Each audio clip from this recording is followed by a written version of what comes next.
एक सूफी फकीर हुआ करता था और वो रोज नमाजें पढ़ता था, 5 वक्त की नमाजें पढ़ता था, कोई नमाज नहीं छोड़ता था, तहज्जुद भी पढ़ा करता था।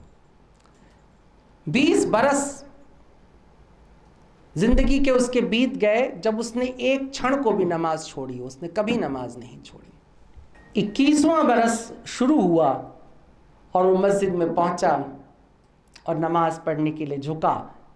इतने में ही आवाज़ गैब से आई कि तेरी एक भी नमाज अल्लाह ने अब तक कबूल नहीं की है। सारी मस्जिद के लोग चौंक गए।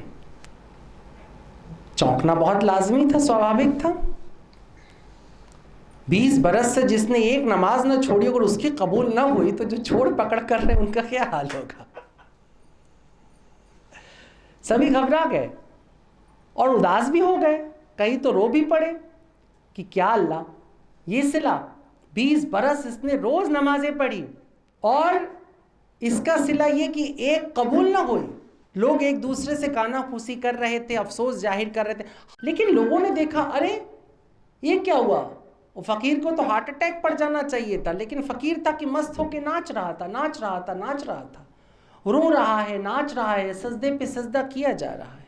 तो जब वो थोड़ा सा शांत जब हो रहा था तो लोगों ने कहा कि भाई इतनी बुरी सूचना तुम्हें मिली है, या तो तुम पागल हो गए, संतुलन तुम्हारा बिगड़ गया, एक नमाज तुम्हारी कबूल नहीं की गई और फिर भी तुम इतने मस्त, इतने खुश क्यों हो।